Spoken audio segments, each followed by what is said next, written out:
What's going on, everybody? Welcome back to the channel. I appreciate you stopping by, spending a few minutes of your time here with me today. Today, I wanted to talk to you a little bit about the way I watch movies, essentially, right? Because I have found a lot of great insight from movies into myself, okay, and into my own personality by watching certain types of films. And that's what I want to talk to you about, okay? And essentially what I'm really talking to you about today is the hero's journey. And I'm going to be using or referencing Harry Potter to talk to you a little bit about the hero's journey and different aspects of the hero's journey. Because at one level, Harry Potter is, of course, about Harry Potter and his story, specifically the story of Harry Potter. But also at a meta level, this is sort of explaining to me, anyway, the general forces that are at play behind the scenes that go into creating the hero, or that go into allowing the hero to tell his story. All right? So I view every single character as an extension of Harry himself, right? That you can imagine it like this: Harry Potter is the divine child, and every other character is like a god or a goddess that is ministering to him, that is influencing him in some way, raising him to become the hero, to be the body of the hero. You see what I mean? And so all of these other characters are the necessary forces that go into creating a hero of this magnitude, of Harry Potter, like this divine child, right? So these are all various forces like this, and I'll explain it to you, okay? Let's take the Holy Trinity, for example, of Harry Potter. By that I mean Harry, Ron, and Hermione. So Harry obviously is central to these, this Holy Trinity here. But we've got Ron and we've got Hermione. Hermione is like the divine feminine aspect, which you see this embodied by Hermione. She's very independent. She's fiercely intelligent. She can be quite competitive. She's more emotionally mature than the other boys are. She's mature for her age, right? But sometimes she does have some weaknesses as well. Sometimes because of her intelligence, because of the way she was raised, but just the way she is, she can be a little uptight. She can be a little closed-minded. For example, when she first meets Luna Lovegood, who, dresses a bit different, she really didn't know what to think, and at first was ready to just not like Luna just based off of her appearance. So Hermione does have, some character defects, some flaws, some things possibly she could work on, but that's what makes her so dynamic as a character and what brings her to life and makes her relatable, right? Nobody's perfect. So she's very important to Harry because she is his source of rationality, the intellect, right? She's an expert at gathering information, organizing that information, and formulating a plan, That comes in very handy. Now, we have Ron on the other side. Ron is like that divine masculine influence, a certain aspect of the divine masculine influence, just like Hermione is only a certain aspect of the divine feminine influence. And a very curious thing is that Harry meets Ron and Hermione around 11 years old or something like this, quite close to puberty, when this whole new world opens up where perhaps the divine energies are more apparent in the life of an individual, right? So we have Ron. Ron is very strong, he's very brave, but he can be a bit of a flake. I believe he abandons Hermione and Harry in a couple of occasions, right? But he always comes through in the end. And he's also fiercely loyal, but he has some character defects as well. He can be jealous. He gets jealous of Hermione and her romantic relationships that go beyond Ron himself, right? He also gets very jealous of Harry in certain instances, like when Harry was picked out of the Goblet of Fire. Ron was really jealous, didn't even talk to Harry for a long time. He abandoned Harry. You see what I'm saying? So Ron has some character defects, but one of the most important aspects of Ron is that he was raised in the magical world, or the old world. So he has a certain type of knowledge about the culture, about the tradition, about all of this sort of thing that neither Hermione or Harry have, and they need that. Like, Ron came in clutch with his knowledge of wizarding chess, and then when they were hunting down the Horcruxes, Ron knew the folklore, right? The tales of Beetle Bard that allowed them to start their journey and to see it through to the end. So Ron's knowledge of the magical world and the traditions, the rules, the norms, and all of this is something that they really needed if Harry was going to be successful. Now Harry, he's like the central figure. What he is the body of the three, of that holy trinity of Harry Potter. Harry is the body. Sort of like how, you know, in Christianity you have Jesus and then the Father, God, and then like the Holy Spirit. Well, Jesus is the incarnate. Jesus is the body. He's the divine child and the body of that trinity. Just like Harry Potter is the body. He is the acting force. So Harry might get together with Hermione and Ron and they go over a plan of action, but Harry is always the final say. Harry is being directly ministered to also by the gods. In his mind, that's his source of intuition, which is where his heroic attributes really shine the most. When in a moment of distress, in a moment where he must be,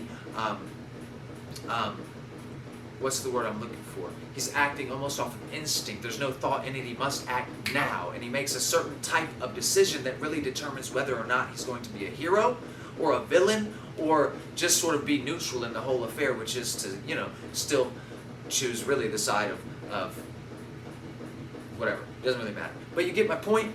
So it's really strange. And then, of course, we have a different personality aspect beyond this. We have Dumbledore. And Dumbledore, and all of these parts have an inverse as well. So while there's a holy trinity, there's also an unholy trinity in the form of Malfoy, Crabbe, and Goyle.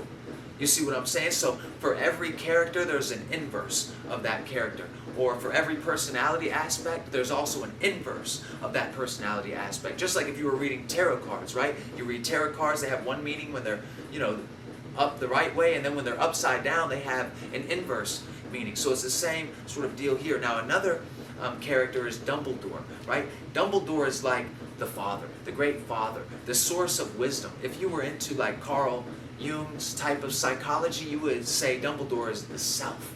He's like the inner mystic, the inner shaman. He's very mysterious and very much so a source of wisdom.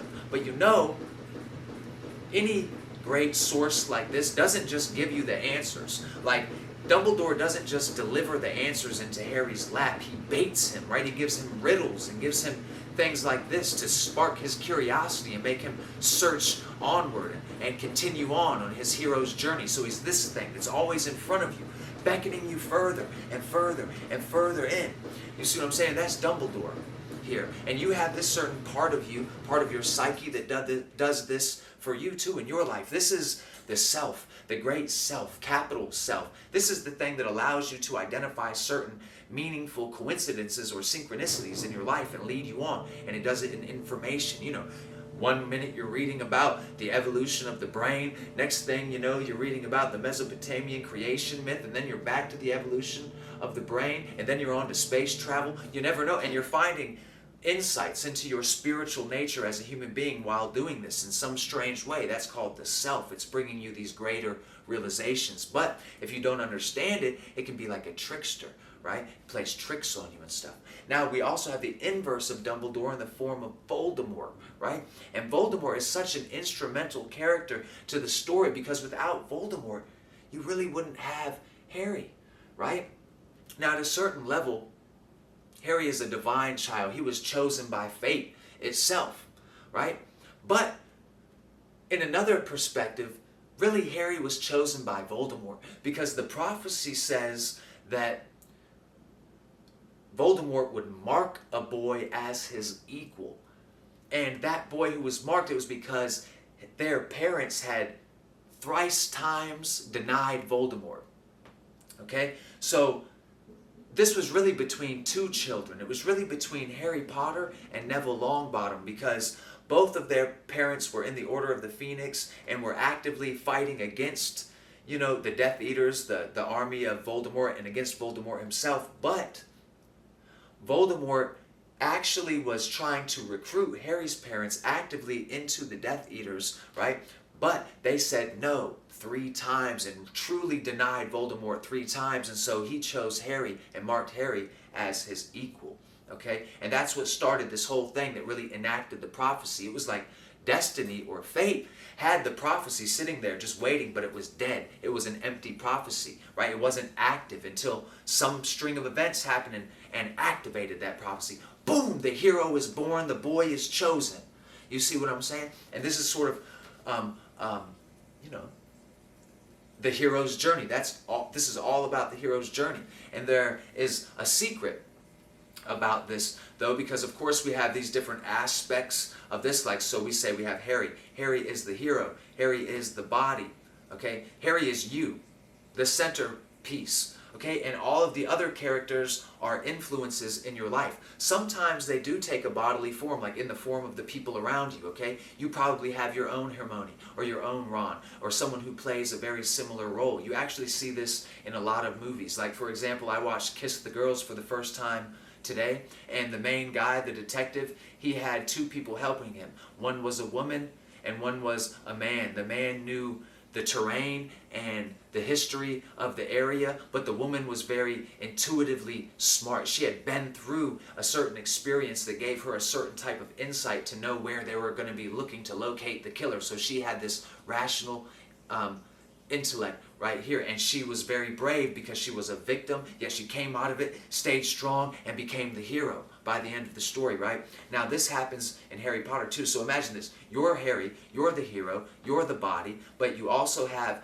this divine masculine force, or like Ron, you also have this divine feminine force with Hermione that matures with you as you mature. Then you also have the self, like Dumbledore, that source of wisdom and inner guidance. Then you also have this thing like Voldemort, the inverse of that. It seems to always be chasing you from behind to make you go further, right? It's trying to kill you, it seems like. This is the part of the system that's always coming after you, type of thing. You see what I'm saying? So then you have Neville. Neville is the secret, really, to me, of Harry Potter, because Neville represents like the entire journey, the entire process in one person, because Harry seems to just like naturally be the hero. Like, he's just always been the hero. But Neville wasn't really like that, right? Like, Neville started off, if I'm being honest, a bitch. He was scared. He was a coward, in my opinion, okay? But so for example, in the very first book, okay, in the very first movie, when Harry, Ron, and Hermione were sneaking out past curfew, Neville tried to stop them, okay? And he stepped in front of them. I was like, you can't go out past curfew. Stop. You're going to get our house points taken and get everybody in trouble, okay? And so he, to me, was like someone who sort of just went along with what everyone says and thought that they were good for that. But really, they were scared. They thought that they possessed some sort of virtuousness, but really they were cowards, right? And they use this sense of morals to sort of excuse their own cowardice. But, hey, that's just me. Dumbledore didn't feel the same, okay? Because at the end of the first movie, there was a tie for the House Cup, okay? Between Slytherin and Gryffindor. There was a tie. And Dumbledore gave Neville 5 points. And you know why he gave him those 5 points? For the courage and the bravery that he showed in his ability to stand up to his own friends. You see what I'm saying? So it's very strange. So then, that's how Neville started off. But then he grows into the hero. He is, someone told me about this on Reddit, he is what you would call the redeemed soul. Because by the end of the Harry Potter series, Neville is actually leading an entire army against the forces of darkness. You see what I'm saying? So it's an insane story, and it represents the hero's journey. And from a certain perspective, it's like we are living that. We're living that journey, and that's why we relate so hard to these stories, because actually this is all happening in your mind and in your environment. You have these forces. So it's very strange when I started to think about this, because then I started to be able to identify myself. Like, who am I? What character am I playing here? Am I the main character? Am I the hero of my own story? Of course I am. And you're always the hero of your own story. No one else can really be the hero for you. Like, I can't save you, right? I can't always be there for you. I might be able to play the part of the hero while you're still in the process of becoming your own personal hero. I might be able to swoop in, save the day, and leave, but I can't stick around and be your personal hero. I can't save you. You can only save yourself, right?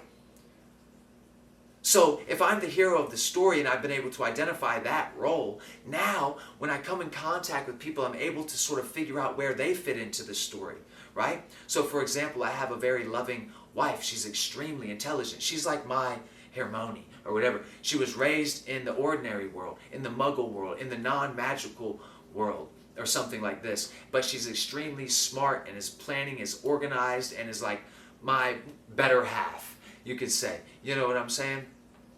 And then like my neighbor who has become a friend to me, he knows about like the Bible and things like this. Like he has that old world knowledge, all right? And then I am the one who gets to decide what I'm going to do with that information in my real life. And then I also have people in my life that act as like that source of wisdom for me, or like the antagonist, or like the villain. But it's strange because I'm conscious about it. So if I run across someone who seems to be playing the role of the villain in my life, it's like, I'm like, damn, I'm glad to see you, man, because I know that this is leading up to something great in the story, right? Like I know exactly what I'm supposed to do in this situation, right? And the cool thing is that these influences are never locked in one body, all right? So when you watch a movie, you're not just watching a movie about like the characters. Those characters could be switched out. They're expendable, okay? That's why you can watch story after story after story and the characters are always different. You don't want to watch the same characters over and over and over again. Eventually, it will get old. So you think. But the movie isn't really about the human characters, okay? It is in a sense, but really what it is, it's about the immortal, eternal, influential players in our life, like love and beauty and justice and wisdom and courage and confusion and exhaustion and tiredness and curiosity, right? These are the real stars of the fucking show. That's what you should be paying attention to, and that's what I've begun to start paying attention to in my real life. And it's strange because it's allowed my mind to expand. Like everyone here is necessary. Like they're not working against me. They're actually here so I can tell my story, because if there were no other characters in my story, I would be alone. I would have no story. I would have no one to play the parts that I need. It's been mind-blowing for me. And I just wanted to share that with you. So anyway, until next time, I hope you continue to free your mind.